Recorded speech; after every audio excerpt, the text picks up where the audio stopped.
A grieving widow, left with nothing but her small bakery and a mountain of debt. A glamorous mistress, laughing in her face at the reading of a billionaire's will. One woman has lost everything, the other is about to gain it all. But the dead man left one final, secret instruction, a DNA test to confirm the identity of his true heir. Everyone thought they knew the answer. The mistress was certain, the wife was hopeless. But in a sterile lab, a tiny cotton swab held a secret that would shatter a dynasty, expose a devastating lie, and prove that the quietest person in the room often has the most powerful truth to tell. The rain that fell on the day of Walter Montgomery's funeral was a cold, relentless drizzle, the kind that seeps into your bones and chills you from the inside out. For Lori Bennett, it felt like the sky was weeping with her. Standing under a simple black umbrella, her worn coat pulled tight around her small frame, she was a ghost at her own husband's farewell. Walter Montgomery. The name itself was a skyscraper, a monument of steel and glass that dominated the city's skyline. Founder of Montgomery Holdings, a real estate empire worth billions, he was a man of immense power and even greater secrets. To the world, he was a titan of industry. To Lori, for 10 years, he had simply been Walter. The man who loved the smell of her yeast-leavened bread more than the scent of money, who would sneak into her small bakery. The rolling pin, after hours, his expensive suit dusted with flour, and share a warm croissant with her in the quiet glow of the ovens. They had a simple life, a life Walter insisted on keeping separate from his corporate kingdom. He'd bought her the bakery, her lifelong dream, and their cozy two-bedroom house in a quiet, tree-lined suburb felt like a world away from his penthouse apartment downtown. He called it his sanctuary, his escape. Lori, hopelessly in love, had believed him. She never asked for more, content with the gentle, quiet man she knew, not the cutthroat mogul on the cover of business magazines. Now he was gone. A sudden, massive heart attack in his office on the 80th floor. He was 58. Lori was 35. Her grief was a hollow ache, a cavern carved out of her chest. But as she stood by the graveside, another pain, sharp and humiliating, pierced through the fog. It came in the form of a woman who was everything Lori was not. Giselle Dubois was a vision sculpted from marble and ice. Her mourning attire was a custom-tailored black dress that likely cost more than Lori's monthly mortgage. A wide-brimmed hat with a delicate veil failed to conceal the triumphant glint in her sharp, sapphire eyes. Beside her, clutching her hand, was a boy of about 7, with perfectly coiffed blonde hair and a miniature suit. This was Leo. Walter's son, she claimed. Giselle had materialized out of the shadows of Walter's other life, the life Lori was never permitted to enter. She had marched into the funeral home as if she owned it, her head held high, a silent declaration that she, not Lori, was the true keeper of Walter's legacy. The mourners, a sea of dark suits and stony faces from the corporate world, parted for Giselle like the Red Sea. They offered her their condolences, their whispers following her like a rustle of dry leaves. Lori, the legal wife, was ignored, an inconvenient footnote in the grand story of Walter Montgomery. The only person who acknowledged her was Beatrice Montgomery, Walter's older sister. A formidable woman with a spine of granite and a permanently disappointed expression, Beatrice gave Lori a curt, dismissive nod. "Lori," she said, the name sounding like an unpleasant taste in her mouth. "A tragic day." There was no comfort in her words, only a cold finality. Beatrice had never approved of the marriage, viewing Lori as a common baker who had somehow ensnared her brilliant brother. As the final handful of dirt was thrown onto the casket, Giselle caught Lori's eye across the grave. A slow, cruel smile spread across her perfectly painted lips. It was a smile of victory, a promise of what was to come. Lori felt a tremor of fear. Her quiet life with Walter had been a fragile bubble, and she was just now realizing how sharp the world was outside of it. The drive to the law offices of Adler, Finch and Strauss for the reading of the will was a blur. Lori's best friend, Sophie Chen, a fiercely loyal lawyer who worked in a different field, held her hand the entire way. "You're his wife, Lori," Sophie insisted, her voice a comforting anchor in the storm. "You are legally entitled to a spousal share. No matter what that woman thinks, the law protects you. But Lori wasn't so sure.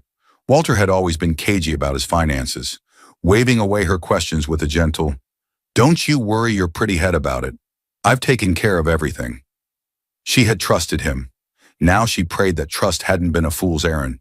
The boardroom was as opulent and intimidating as Walter himself. A long mahogany table gleamed under a crystal chandelier. Beatrice was already seated at its head, her posture ramrod straight. Giselle and Leo were on one side, looking like a royal family in mourning. Lori and Sophie took seats opposite them, feeling like paupers invited to a king's feast. Mr. Jonathan Adler, Walter's longtime attorney, a man with kind eyes but a somber demeanor, entered the room carrying a thick leather-bound document. "Thank you all for coming on such a difficult day," he began, his voice resonating in the quiet room. "We are here to read the last will and testament of Walter Harold Montgomery." He cleared his throat and began to read. There were bequests to charities, a trust for his sister Beatrice, and generous bonuses for his executive staff.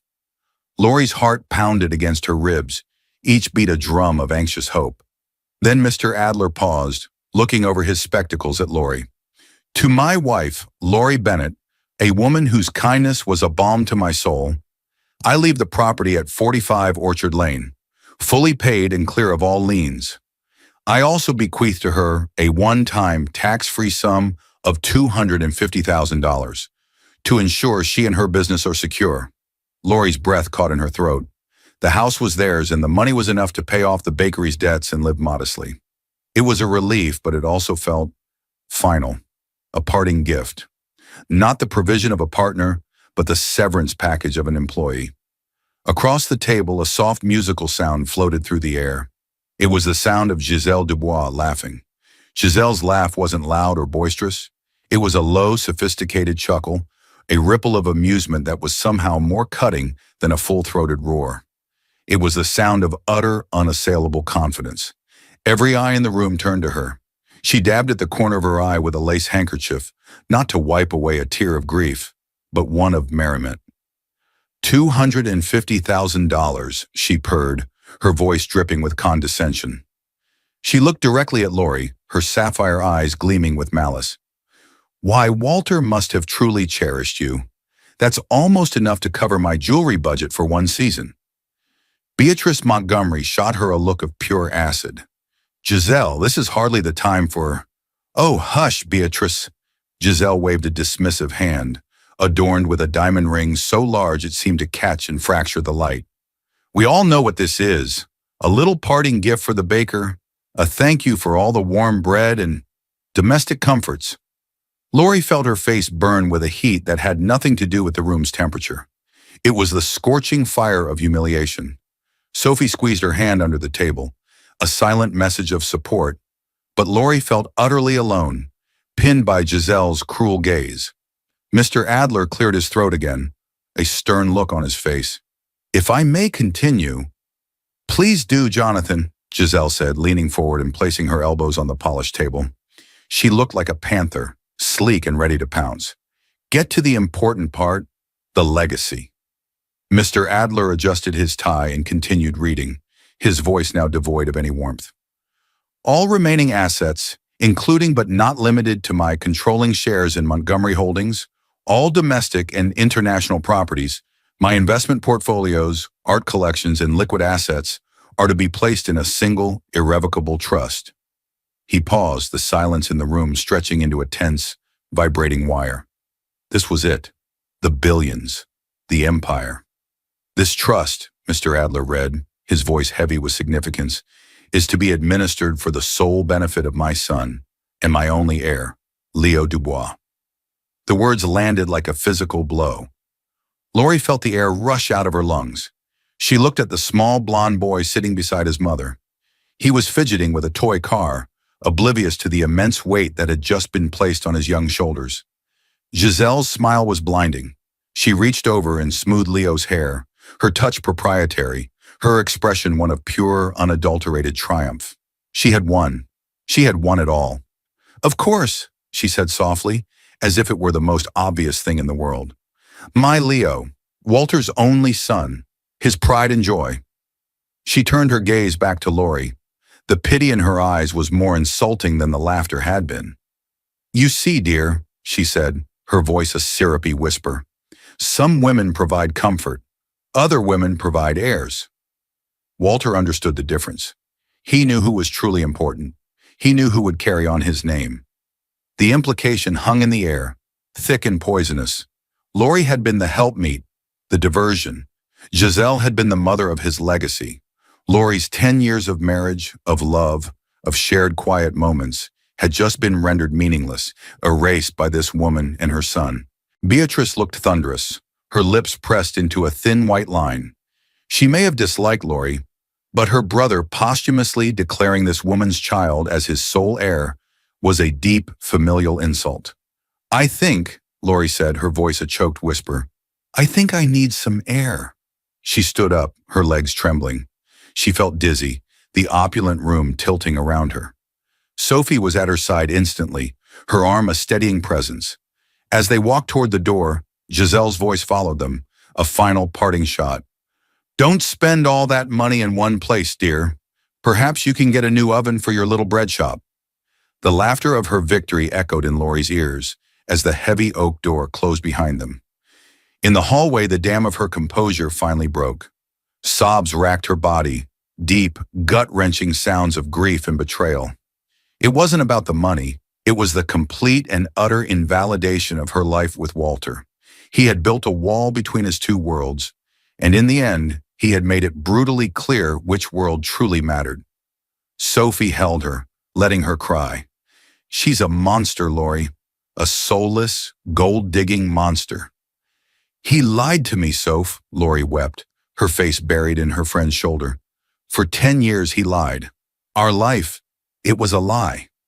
She thought of her own son, Finn, her sweet 8-year-old Finn, who was at home with a babysitter, happily building a castle out of Legos, unaware that his world had just been turned upside down. Finn, whom Walter had always treated with a kind, if slightly distant, affection. He'd called him Lori's boy. He'd never once hinted at a desire to adopt him, to make him his own. Now Lori understood why. He already had a son, a real son. As Sophie led her towards the elevator, the boardroom door opened again. Mr. Adler stepped out, his expression grave. "Lori, Mrs. Bennett," he corrected himself quickly. "Might I have a word? There is one more clause, a stipulation. It's of the utmost importance." Lori looked at him through tear-filled eyes, too numb to process what he was saying. What more could there be? The humiliation was complete. The fortune was gone. She was nothing but the baker, the poor wife, cast aside for the mother of the real heir. Lori wanted to refuse, to just get in the elevator and flee the building that felt like a monument to her husband's deceit. But something in Mr. Adler's eyes, a flicker of urgency, perhaps even pity, made her pause. Sophie, ever the lawyer, gave a sharp nod. "We'll listen, Mr. Adler." He led them back into the boardroom. The atmosphere had shifted. Giselle was no longer smiling. She stood by the window, her arms crossed, tapping an impatient rhythm on her arm with a perfectly manicured nail. Beatrice remained at the table, her face an unreadable mask of cold fury. "What is it, Jonathan?" Giselle demanded, turning around. "Is there some sort of delay in the transfer of the assets?" "My son is the heir. It's quite clear." "The will is clear, yes," Mr. Adler agreed, settling behind the table once more and putting on his reading glasses. He looked down at the final page of the will. However, Walter was a meticulous man. He left nothing to chance. He included a final provision, a codicil to be executed before the trust can be formally established, and you, Giselle, can be confirmed as its primary administrator on Leo's behalf. Giselle's eyes narrowed. A provision? What kind of provision? Mr. Adler looked up, his gaze sweeping over everyone in the room before finally landing on Giselle. He wrote, "As my legacy is the most important thing I will leave behind, its foundation must be beyond reproach. Therefore, I demand that the paternity of the child named as my heir, Leo Dubois, be confirmed unequivocally." A confused silence fell over the room. Giselle let out a short, sharp laugh. Paternity? Walter knew Leo was his son. He adored him. This is absurd, a ridiculous formality. It is not presented as a formality, Mr. Adler said, his tone firm. It is presented as a legal requirement. The will explicitly states, and I quote, "The inheritance is contingent upon a positive paternity test conducted by a court-approved independent laboratory using the authenticated DNA sample I have on file with this firm." He opened a drawer in the mahogany table and pulled out a small sealed box marked with a biohazard symbol and a string of official-looking numbers. Walter provided this sample 5 years ago, specifically for this purpose. It has been held in secure, medically approved storage ever since. The codicil is legally binding.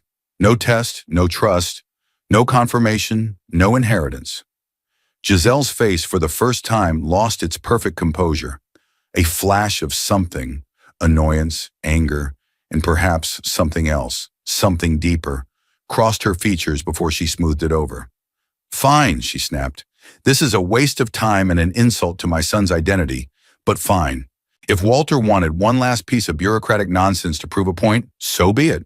Schedule the test. Let's get this over with so I can take control of my son's future."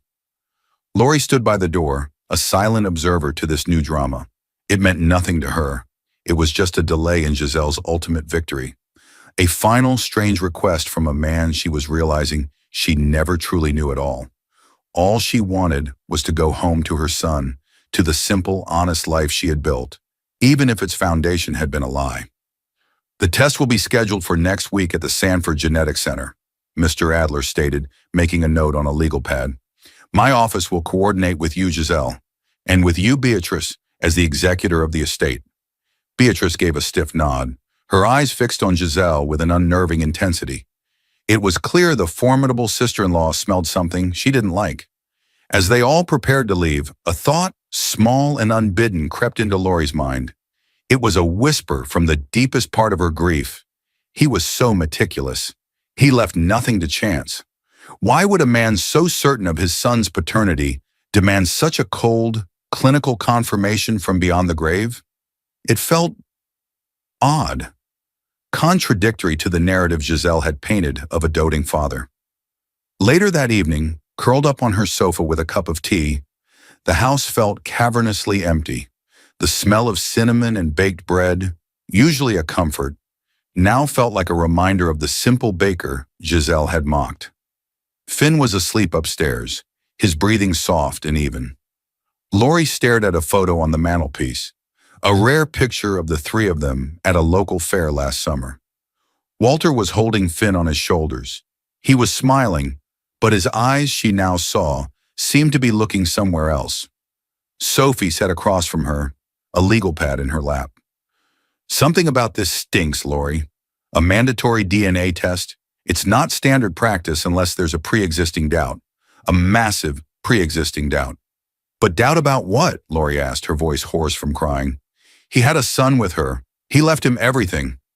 "Did he?" Sophie countered, leaning forward. "Or did he leave everything to his son with a clause to ensure he wasn't being played for a fool? Think about it. Walter was a brilliant, ruthless businessman. Do you really think he'd risk his entire multi-billion-dollar empire on blind faith?" The question hung in the air. Lori thought about Walter's precision, the way he could dissect a complex business deal in minutes, spotting flaws no one else could see. He trusted no one in business. Why would he be any different in his personal life? Then a memory surfaced, hazy at first, then a sharpening into focus. It was from about 3 years ago. Walter had come home late, looking pale and shaken. He'd been quiet for days. When she'd asked what was wrong, he'd waved it off as a stressful negotiation. But one evening, after 2 glasses of whiskey, he looked at her with a strange, haunted expression. "People will do anything for money, Lori," he'd murmured, using his pet name for her. "Anything. They will lie, cheat. They will build entire lives on a foundation of lies. You have to be so careful who you trust." At the time, she thought he was talking about a business rival. But now? Now the words felt chillingly personal. A crazy, impossible idea began to form in her mind. It was so audacious, so utterly unthinkable, that she almost laughed at its absurdity. But it took root, a tiny seed of doubt planted in the barren ground of her despair. She looked at Sophie, her eyes wide. "Soph, I need to ask you something. As a lawyer. Anything." "That DNA test," Lori began, her heart starting to beat a little faster. "It's to confirm if Leo is Walter's son, right?" "Correct.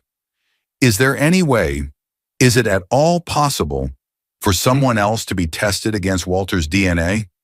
For comparison?" Sophie's eyes lit up with understanding. She saw exactly where Lori's mind was going. It would be highly irregular. We'd need a legal basis, a reason to contest the will's primary assumption. Lori stood up and walked to a bookshelf, pulling out a dusty photo album. She flipped through the pages until she found what she was looking for. It was a picture of Finn as a baby, just a few months old. He was a tiny, perfect thing, wrapped in a blue blanket. And in the corner of the photo, almost out of frame, was a small engraved silver rattle. "Walter gave him this," Lori whispered, her finger tracing the outline of the toy. "He said it was a family heirloom. He said it had been his when he was a baby." She had thought it was just a sweet, sentimental gesture at the time, a kind gift for Lori's boy. But what if it was more? What if it was a clue, a silent acknowledgement of a truth too dangerous to speak aloud? "Sophie," Lori said, her voice trembling with a mixture of terror and a strange burgeoning hope, "I want my son tested." The week leading up to the DNA test was a crucible of tension. For Giselle, it was a period of mounting frustration. She made several irate calls to Mr. Adler's office, demanding to know why the process was taking so long and decrying the entire exercise as a posthumous insult from a man who had become, in her words, paranoid in his later years. To the outside world, her confidence was a fortress. She was seen lunching at expensive restaurants, fielding calls from financial advisors, and discussing renovation plans for the Montgomery penthouse she was already occupying as if it were her own. She was performing the role of the soon-to-be-confirmed Queen Regent, impatient for her coronation. But behind closed doors, cracks were beginning to show. One evening, her housekeeper, a discreet woman named Maria, overheard a hushed, frantic phone call. Giselle was speaking in rapid-fire French, her voice sharp and panicked. Maria only caught a few words. "Impossible. A secret. And a name. Pierre." When Giselle emerged from her study later, her face was pale beneath her makeup, and her hands trembled slightly as she poured herself a glass of wine. The fortress had a flaw in its foundation. Meanwhile, Lori's world was a whirlwind of a different kind. Sophie had filed a preliminary motion with the probate court. It was a long shot, a petition to include another child in the court-ordered paternity test based on what she carefully termed newly considered evidence of the deceased's potential paternal acknowledgement. The evidence was flimsy at best. The story of the silver rattle, a few sworn affidavits from friends who'd heard Walter refer to Finn with unusual affection, and the vague, cryptic statement he'd made to Lori about lies. Most legal experts would have laughed it out of court, but Sophie was brilliant, and she argued her point not on the strength of the evidence itself, but on the principle of due diligence. "The will's own codicil opens the door," she argued to the judge in a preliminary hearing. "Mr. Montgomery himself demanded absolute certainty regarding his lineage. In the interest of fulfilling that final wish for absolute truth, we must explore all plausible avenues. What harm is there in one more test to ensure the man's final, explicit demand for certainty is met?" The judge, a stern but fair woman named Judge Peterson, was intrigued by the will's unusual clause. After reviewing the motion, she made a surprising ruling. While she wouldn't officially contest the will on Lori's behalf yet, she granted the request for Finn's inclusion in the testing. It was an addendum, not a challenge. Leo Dubois remained the presumed heir, but now a second set of data would be collected. When Giselle was informed, her rage was volcanic. She called Lori directly, her voice a venomous hiss over the phone. "What do you think you're doing?" she shrieked. "Dragging your bastard son into this? Are you that desperate for a piece of the pie? Walter felt sorry for you, that's all. He tolerated your little boy because he was sleeping with his mother. Don't you dare try to spin that pity into a payday." Lori stood in her kitchen, the phone pressed to her ear, and for the first time she didn't flinch. The raw humiliation from the will reading had been cauterized, replaced by a cold, hard resolve. "My son's name is Finn," Lori said, her voice steady and clear. And if Walter was so paranoid about his legacy, then he should have no objection to one more swab of a cheek to make sure the truth comes out, whatever that truth may be. She hung up before Giselle could respond, her hands shaking not from fear, but from adrenaline. She had no idea what the test would reveal. The logical part of her brain told her it was a fool's hope, a fantasy spun from grief. Finn had her eyes, her smile. She saw nothing of Walter in him, but love and biology were two different things. Her love for Walter had blinded her to so much. What if her grief was now blinding her to a truth that had been hiding in plain sight all along? The night before the test, she sat on Finn's bed, watching him sleep. He was 8 years old, a bright, happy boy who loved science and soccer in equal measure. He knew his dad, Walter, had passed away, and he was sad, but his life was so blessedly simple. Laurie's heart ached at the thought of the complex, sordid adult world she was about to drag him into. She found the silver rattle in his memory box. It was heavy, tarnished with age. Engraved on the handle were the initials WHM, Walter Harold Montgomery. Below it, almost too small to see, was a date. It was Finn's birthday. Laurie's breath hitched. Walter had told her it was his own baby rattle, a family heirloom. But why would it be engraved with Finn's date of birth? He must have had it engraved. It wasn't a hand-me-down. It was a specific, deliberate gift, a statement. Her mind raced back to the time of Finn's conception. It had been a difficult period. She and Walter had been arguing. He was distant, stressed, traveling constantly. They had almost separated. Then, during a fragile reconciliation, a single, passionate night had brought them back together. 9 months later, Finn was born. Walter had been overjoyed, but in a way Laurie now recognized as relief. He had poured resources into her bakery then, encouraged her independence. It was as if he was setting her up, making sure she was provided for, but at arm's length. Was it possible? Could that one night, could he have known or suspected? And was his entire life with her since then, the separate houses, the carefully walled-off worlds, an elaborate, decade-long attempt to protect a secret? She clutched the rattle in her hand. Tomorrow she would have her answer, and she was terrified it would confirm her worst fears, that she was a fool chasing a ghost. But for the first time in a long time, she was also terrified that it wouldn't. The Sanford Genetic Center was a place devoid of personality. The walls were a sterile white, the floors were a polished gray linoleum, and the air smelled faintly of rubbing alcohol. It was a place of cold, hard facts, where sentiment and emotion were stripped away, leaving only the unblinking truth of a double helix. Laurie and Finn arrived first. Finn, curious and a little nervous, clutched her hand. He wore his favorite jeans and a t-shirt with a picture of the solar system on it.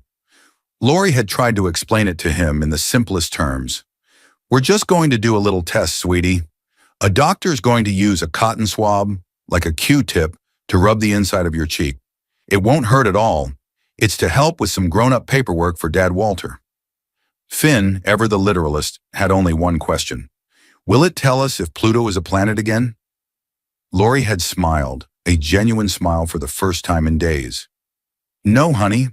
I don't think it's that kind of science." They were shown into a private waiting room. A few minutes later, Giselle and Leo swept in, accompanied by their own lawyer. The contrast was stark.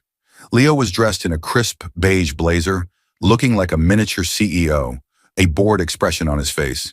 Giselle was a pillar of tense energy, her face a mask of strained civility. She ignored Laurie completely, focusing her attention on her phone, firing off text messages with sharp, angry taps of her thumb. The silence in the room was deafening. The two boys, unaware they were the central figures in a multi-billion-dollar drama, occasionally glanced at each other with a mixture of suspicion and curiosity. Finally, a lab technician in a white coat called Leo's name. "Leo Dubois?" Giselle stood, smoothing her son's blazer. "Come along, darling. Let's get this foolishness over with." She shot a venomous look at Laurie as she walked past.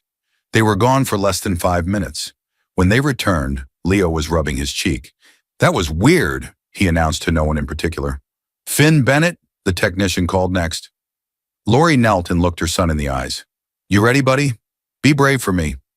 Okay, Mom, he said, his small face serious. He walked bravely alongside the technician, glancing back once to give her a reassuring thumbs up. Lori's heart swelled with a fierce protective love. Whatever happened, whatever the results, this boy was her entire world. When he came back, he held a superhero-themed sticker in his hand. She said I was the best patient of the day, he declared proudly. Mr. Adler and a representative for Beatrice arrived just as they were finishing. The lab director, a prim woman named Dr. Alcott, came into the room holding a clipboard. The samples have been collected from both children, she announced. They will now be processed and compared against the sample on file for Mr. Walter Montgomery, case number 734B. As per the court order, the results will be delivered directly and exclusively to Mr. Adler's office. The process typically takes 3 to 5 business days. You will be notified when they are ready. And just like that, it was over. The waiting began. The next few days were an agony of suspense.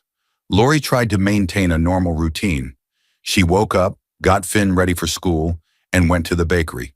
She kneaded dough, the familiar, repetitive motion, a small comfort in the chaos of her thoughts. But every time the phone rang, her heart leaped into her throat. Giselle, meanwhile, was unraveling. She canceled her lunch reservations. She stopped taking calls from her financial team. The confident queen was gone, replaced by a caged animal. She was spotted one afternoon having a heated argument in a quiet cafe with a handsome European-looking man. Their voices were low and angry. The man was gesturing wildly. The name Maria had overheard. Pierre seemed to fit him perfectly. Giselle left the cafe alone, her face pale and tear-streaked. Beatrice Montgomery, ever the stoic observer, was quietly making her own moves. She had lunch with Sophie Chen, a meeting that stunned everyone. Over salads at a discreet hotel restaurant, the frosty sister-in-law asked pointed, intelligent questions. She wasn't warm, but she was thorough. She wanted to understand the basis for Lori's claim, the nature of Walter's relationship with Finn, the details of his behavior in the last years of his life. She was a woman who valued truth above all else, and she was beginning to suspect that the truth of her brother's life was far more complex than she had ever imagined. On the 5th day, a Friday afternoon, the call came. It was Mr. Adler's assistant. Mr. Adler requests your presence at his office on Monday morning at 10 a.m. for the presentation of the genetic test results. All relevant parties have been summoned. Lori's hand trembled as she hung up the phone. 3 days. She had 3 more days until she knew. She looked around her bakery, at the warm, flour-dusted surfaces, the comforting smell of her life's work.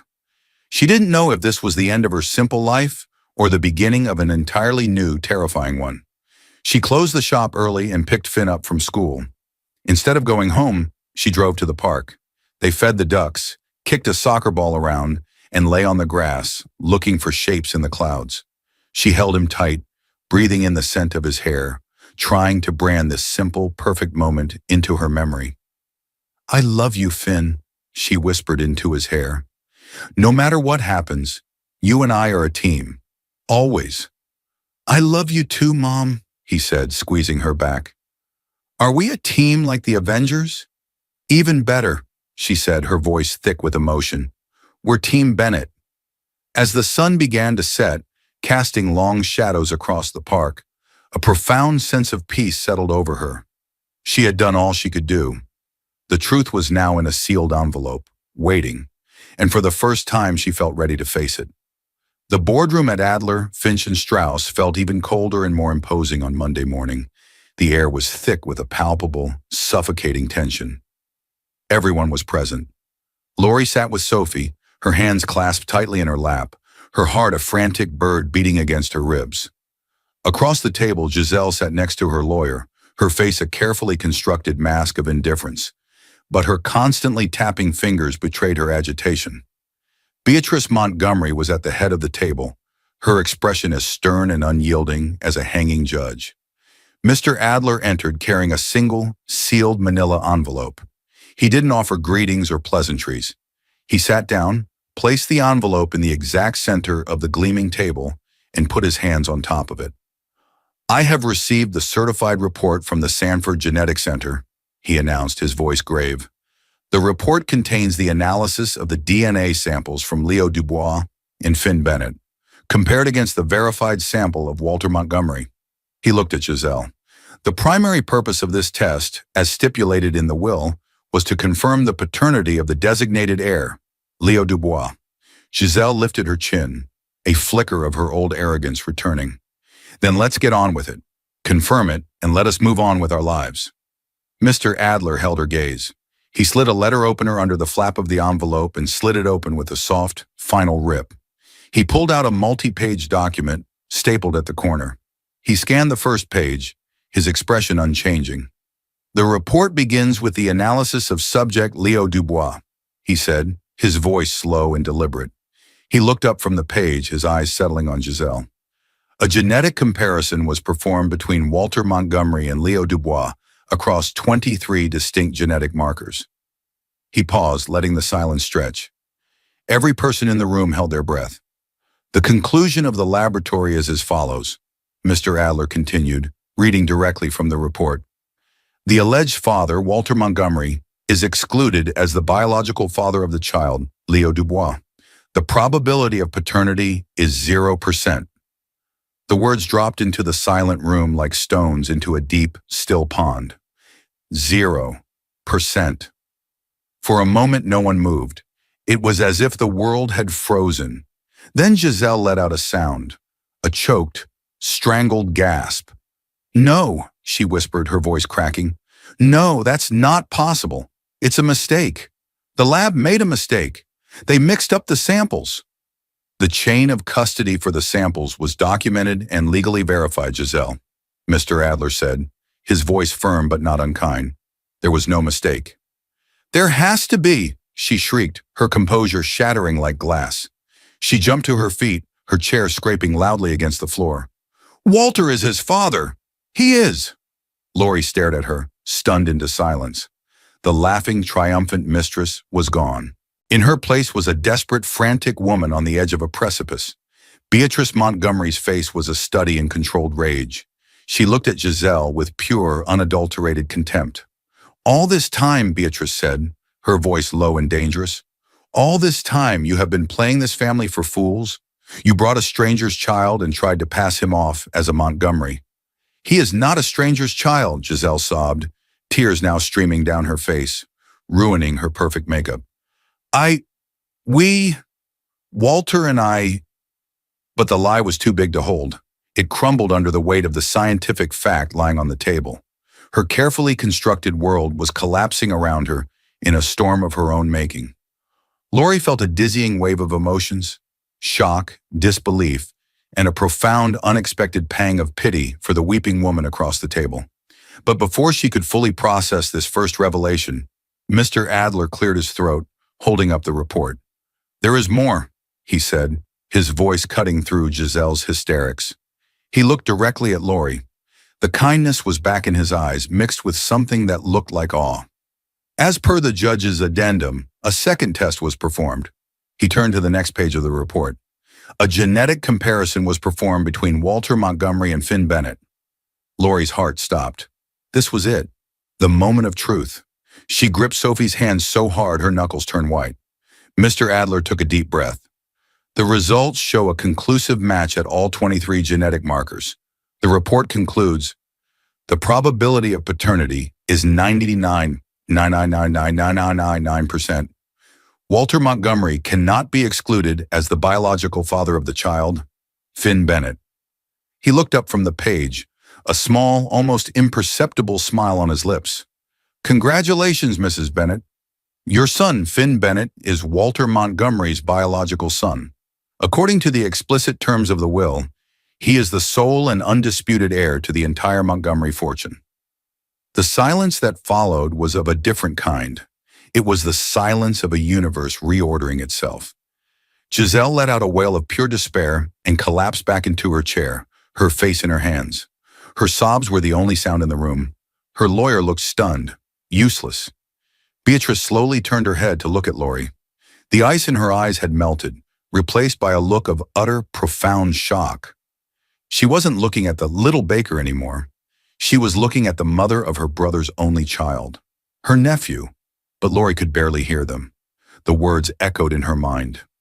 Your son is his son, the sole and undisputed heir. It was true. The impossible, insane hope she had clung to was true.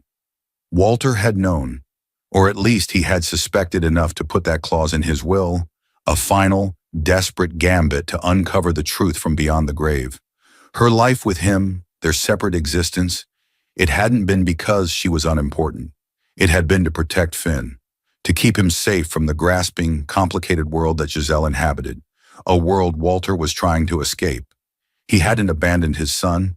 He had hidden him in plain sight. Tears streamed down Lori's face, but they were not tears of grief or humiliation. They were tears of vindication, of love, of a decade of questions finally being answered. She looked out the skyscraper window at the city Walter had built. It wasn't his legacy anymore. It was Finn's. And she, Lori Bennett, the poor wife, the simple baker, was its guardian. The real queen had just been revealed, not by a crown, but by a simple cotton swab. The aftermath of the revelation was a quiet explosion that sent shockwaves through the lives of everyone involved. Giselle Dubois' downfall was as swift as it was brutal. In her hysterical breakdown, she confessed everything. Leo's biological father was Pierre Delacroix, a French art dealer with whom she'd had a long-standing affair. She had passed Leo off as Walter's, securing a life of unimaginable luxury built on a foundation of deceit. Walter, ever the shrewd businessman, had evidently grown suspicious over the years, leading to the masterstroke in his will, the DNA clause, his final posthumous checkmate. Stripped of her claim, Giselle was evicted from the penthouse. The credit cards were canceled, the cars repossessed. Pierre, upon learning that his son was not the heir to billions, but was now the center of a massive scandal, vanished back to Europe, leaving Giselle to face the consequences alone. The press had a field day with the story, The Billionaire's Gambit, The Faker and the Baker. Giselle became a pariah, a cautionary tale whispered about at the charity galas she was no longer invited to. Lori, however, refused to be a part of the spectacle. She declined every interview request, shielding Finn from the media storm with the ferocity of a lioness. Her first act as the guardian of Finn's estate was not to move into the penthouse or buy a fleet of luxury cars. It was to hire the best child psychologist in the city to help Finn navigate the seismic changes in his life. Her second act was to meet with Beatrice Montgomery. They met not in a sterile boardroom, but in Lori's cozy, flour-dusted kitchen. Beatrice arrived looking uncomfortable, her severe suit out of place amongst the cooling racks of sourdough and brioche. Lori offered her a cup of coffee and a warm croissant. Beatrice accepted, taking a hesitant bite. Her stern facade seemed to soften as the buttery pastry melted in her mouth. My brother, Beatrice began, her voice strained, was a complicated man. I misjudged you, Lori. I see that now. I thought you were his weakness. It turns out you and your son were his strength, his only real truth. She looked at Lori, her eyes filled with a remorse that seemed genuine. I would like to know my nephew, if you'll allow it. Lori saw not the icy matriarch from the funeral, but a woman grieving her brother and grappling with a lifetime of misunderstandings. He'll need his family, Beatrice, Lori said softly. He'll need to know where he came from. It was the beginning of an unlikely but powerful alliance. The Montgomery Holdings Board of Directors, a grim-faced collection of men in pinstripes, were initially wary of the baker who now effectively controlled the company through her son's trust. They expected her to be a puppet, easily manipulated. They were wrong. Lori attended the first board meeting with Sophie and Beatrice by her side. She didn't pretend to understand complex financial derivatives or hostile takeovers. Instead, she spoke about legacy. Walter Montgomery built this company to create things that last, she said, her voice clear and steady in the intimidating room. Buildings, communities. Finn's legacy will not be about just accumulating wealth, but about building things of value. We will continue to be profitable, but we will also be ethical. We will invest in community projects, in affordable housing, in sustainable architecture. Montgomery Holdings will stand for something more than just a number on a stock ticker. The old guard was stunned, But Lori, with Beatrice's support and Sophie's legal acumen, began to slowly but surely reshape the company's culture. She was not a titan of industry, but she had something more powerful, an unshakable moral compass. She never moved into the penthouse. She and Finn stayed in their cozy house on Orchard Lane. She used a portion of the estate's funds to pay off her home and bakery, securing her own independence. Then she opened 3 new locations of the Rolling Pin, creating dozens of jobs and establishing a profit-sharing program for her employees. Her hands, once covered in dough out of necessity, were now covered in dough out of joy. One afternoon, Mr. Adler called. Giselle's lawyers had reached out. She was destitute, struggling to make ends meet for herself and Leo. Lori thought for a long time. She thought of the laughing, cruel woman at the will reading, but she also thought of Leo, a little boy who was just as innocent in all this as Finn was. She established a modest, anonymous trust, administered through Mr. Adler's office. It would be enough to cover Leo's education and living expenses until he was 18. There was one condition. Giselle could never contact Lori or Finn again. It was not an act of forgiveness, but one of compassion. It was a final closing of a painful chapter, done on her own terms. One crisp autumn evening, a year after Walter's death, Lori was in her kitchen, teaching Finn how to knead bread. His small hands, dusted with flour, pushed and folded the dough. Beatrice was there, sitting at the table, a genuine smile on her face as she watched them. The house was filled with the warm, comforting scent of baking bread and the sound of Finn's happy laughter. Lori looked at her son, his face a perfect, beautiful blend of her features and the ones she now recognized from the man she had loved. She had the money, the power, the empire. But in that quiet, simple moment, surrounded by family and the smell of home, she knew what true wealth really was. It wasn't the fortune Walter had left behind. It was the legacy he had hidden, the son he had protected, and the incredible, unexpected strength she had found within herself. She was no longer the poor wife. She was Lori Bennett, and she was finally completely free. In the end, this wasn't just a story about a shocking DNA test or a hidden fortune. It was a story about the nature of truth and the quiet strength of integrity.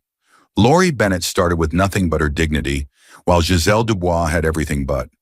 When the lie that held up Giselle's world was exposed, her entire life crumbled into dust, leaving her with nothing. But Lori, who never asked for a fortune, was the one who was truly rich all along. Rich in character, in love for her son, and in the simple, honest work of her hands. She reminds us that true power isn't about the money you have, but the values you hold. The world may be drawn to loud, flashy displays of wealth, but real, lasting legacies are built on foundations of truth. What did you think of Lori's final act of quiet compassion for Leo? Let us know in the comments below. If this story touched your heart, please give this video a like, share it with someone who loves a story of justice, and don't forget to subscribe to our channel for more real-life dramas where the truth always finds its way to the light.